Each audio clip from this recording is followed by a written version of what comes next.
going on, Jerome's? Minnesota Vikings made a flurry of moves at 53-man roster cutdowns, as well as the practice squad trades, claims, cuts, waves, all that stuff. And as of right meow, it does seem like the dust is starting to settle. Vikings will get back after it. First official practice will be on Wednesday, getting ready for the greasy grime of Green Bay Packers. Sunday afternoon, America's game of the week at historic US Bank Stadium. F them.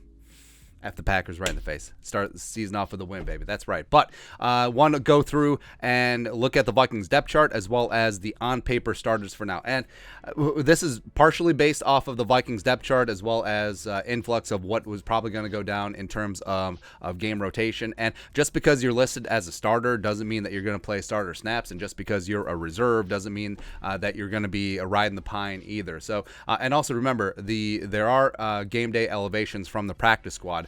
So you have to factor that in on game days as well. But starter, Kirk Cousins, yes. Nick Mullins is QB2. They got David Bling Blang Blau on the practice squad. Of course, he's going to have to get up to game speed before he's going to be a factor at all. But I think that he's a perfectly fine QB3 on the practice squad, running the scout team, etc. Running backs got Dalvin, Alexander Madison, King Kene, Ty Chandler. It's the deepest running back room in the National Football League. Absolutely love it. But if things are going good with the Vikings, maybe King Kene steps up and maybe Ty Chandler continues on his hot preseason and carries over to the regular season. Maybe the Vikings do move Alexander Madison, which has been bandied about quite a bit, to a team that is needy at the running back position. Again, nothing against Madison. I think that he's a phenomenal RB1, but he could be an asset if the Vikings are good to go at running back, and since he's in the final year of his rookie deal. But also, Dalvin's health, knock on wood, when he's healthy, he's one of the best running backs in the game, but he hasn't played a full season in his NFL career. Fullback C.J. Ham, he's the best fullback in the National Football League. Sorry, Kyle Used. Check. Sorry, Patrick Ricard. Get out of here. Wide receivers, they got 5 on the active roster for now. Justin friggin' Jefferson, Adam Thielen, KJ Osborne, Jalen Reagor coming in via trade from the Eagles, as well as Jalen Naylor. So you got 2 fast guys named Jalen.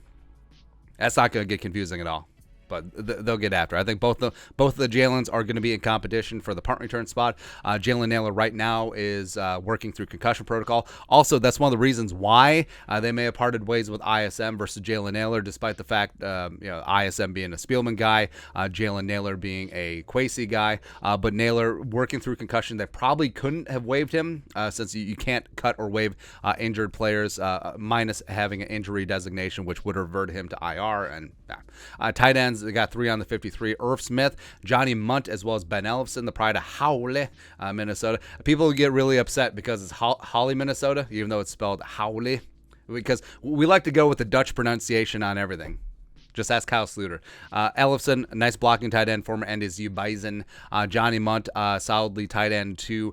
Decent receiver, good blocker, working his way up, and knows the Kevin O'Connell as well as Wes Phillips scheme. Offensive line.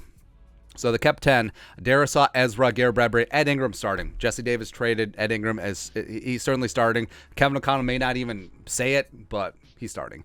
Brian O'Neill at right tackle. And if Bradbury can get his stuff together, this is a good offensive line. And we're talking about we just need the Vikings to be middle of the pack. But with Darisaw, Pro Bowl potential, Brian O'Neill already there, Ezra's really developed nicely at guard, Ed Ingram has a chance to be great, and maybe Bradbury gets to be average. This is a badass offensive line, man. The Vikings can do some really good stuff both on the ground and through the air. Blake Brandel, who I think is a really solid swing tackle, really like his development. Chris Reed and Austin Schlutman, Dutch pronunciation, the 2 veteran backups. Swinging and protecting the interior. Oli Udoh remains, as well as Vidarian Lowe. He was drafted coming out of Illinois, day 3. He has had some nice moments in camp as well as preseason. I think that there is a lot of physical tools to work with. I think that he needs to work on some technical refinement, as a lot of rookies coming in need to do. But high character guy, good story, good background. But they didn't want to risk trying to get him onto the practice squad, getting him through waivers. I respect it. So Vidarian Lowe could develop into something down the line. Defensively, So after they traded Armand for Watts, Jonathan Bullard has both been penciled in as a starter, and Kevin O'Connell spoke glowingly about him. I think that that's going to happen. I think that he will get the nod over James Lynch or Seize Otomeyu coming in from the Gophers, as well as Ross Blacklock coming in from the Texans. A little bit more of a 3-tech, one-gapping guy versus a body-absorbing 5-tech, which you need to be in a 3-4 for the defensive end role. So Blacklock, I mean, he's listed as the backup for Bullard for now, but that's just because there isn't really a perfect spot to put him in. But Diesel, Dalvin, Harrison, Phillips out in the nose, Jonathan Bullard across the way. I mean, Bullard played really well in preseason, and he certainly earned his spot. I think that if Armand had remained, it would have been close. Maybe they would have split reps, but Armand still looked good as well, even though he's not a tailor-made 5-tech the way that Bullard is coming out of Florida. And, hey, the former high Chicago Bears draft pick starting to pan out, man. Edge rushers, outside linebackers. You got Daniil and Zadaris, if healthy, knocking on all the wood. One of the best duos in the National Football League. Patrick Jones II really stepped up nicely in year 2. DJ Wanham in year 3. I think the move to a 3-4 greatly benefited him. Luigi Villain, the UDFA coming out of Wake Forest, formerly of Michigan. I think that he pieced together a really nice training camp, as well as shown with some big-time moments in the preseason. Had a nice fumble recovery, had a nice interception off a tip. Also got some good pressure. So that's why he's in. Linebackers, so we got Kendricks and Hicks going to be starting, as well as Troy Dye and Brian Asamoah. Actually, these should be reversed.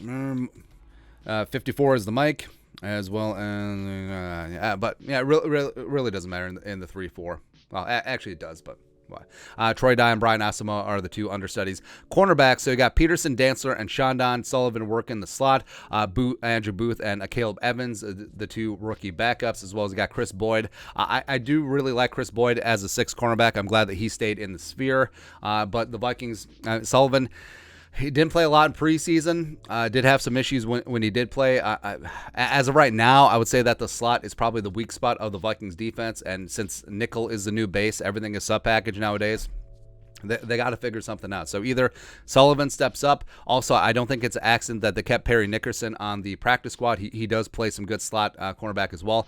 Cam Beasley, if they go play those 3 safety looks, him working in the slot, the former cornerback, makes a ton of sense as well. And that alludes to safety. So Smith and Bynum are going to start on paper. Lewis Seen, the first-round rookie, is still going to get his snaps in on defense. And then also got Josh Metellus, a solid special teams guy. Also, a decent safety because he can play both free and as well as box safety. They got specialists Greg Joseph, Ryan Wright, Andrew DePaulo. Ryan Wright, he's a beast, man. I love it. On the PUP list, Blake Prohl, Ryan Connolly. They can return after a set number of weeks, and maybe Connolly gets back in. It does seem like Prohl is relatively close from the sounds of it. So maybe he gets onto the roster, or maybe they get tossed down to the practice squad. Injured reserve, BC, man, sucks. Torn ACL. He's not returning this season. T.Y. McGill. So he was on IR with an ankle injury that was reported to be a 1 to 2 week deal. He could be he could be removed from injured reserve with injury settlement, but the Vikings wouldn't be able to re-sign him until 6 weeks or 6 games have passed. So it's possible that he's back on the 53 at some point this season, or the practice squad. I got David Bling Blang Blau, formerly of the Lions, and bring your playbook.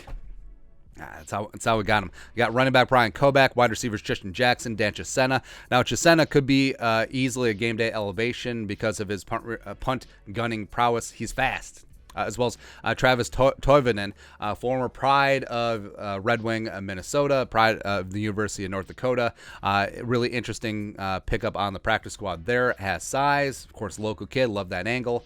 Nick Muse, the tight end, 7th-round pick out of South Carolina. Kwesi decided to go with Muse as opposed to Zach Davidson on the practice squad. And they got 2 backup offensive linemen. Kyle Big Hinton, the pride of Washburn, can play both guard spots as well as has moonlighted at center, as well as center Josh Sokol coming out of Sacred Heart, where small school, slightly undersized guy, but he held his own. If you look at Josh Sokol, it doesn't scream like really good NFL player, but he's held his own. Respect. Maybe Sokol could use this as a jumping off point. Maybe he spends a year on the practice squad. Maybe next year he gets into the competition. Maybe the year after that, maybe he's actually something. It's possible. Defensively, you got TJ Smith, sort of do-it-all defensive tackle. Jalen Twyman, who Did have some nice moments, but I mean, basically treat this year as his rookie season, and maybe he'll be something in 2023. Janaris Robinson, same deal. William Kwenku, who I like a lot, a really good tackling machine, has a nice nose for the football. I think could play some decent special teams. He may be a game day call-up since they only have 4 off-ball linebackers on the active roster right now. We'll see. Perry Nickerson, like we said, on the practice squad because of his slot prowess, as well as Tay Gowan coming in from the Eagles, where I can see why draft people really like Tay Gowan. I think that he does have some nice intangibles coming out of Central Florida, and he could have. Well, he's part of the Travis Kelce, not Travis Kelce. He's part of the Zach Ertz trade. Nailed it. So Cardinals picked him up in the 6th round. Eagles traded for him. The Vikings were able to snag him after the Eagles tried to get him onto the practice squad. There you go. As well as Miles Dorn, North Carolina, come on and raise up. Had himself a really nice preseason as well. But that's it. Let's take a look at the Vikings starters as well as the depth chart and the practice squad as of right now, as they roll into week 1 of the 2022 season, going 17-0, wanting some mo, hoisting that Jerome Barty in goal Glendale for the first time of 12 times in the next 10 years. Love to see it, man. But your thoughts are thoughts. Take a look at the Vikings, all that stuff. Let us know your thoughts in the comment section below. Subscribe for daily Vikings takes. Want to support the work? Put a little something in the Venmo. But until next time, Sokol, production value.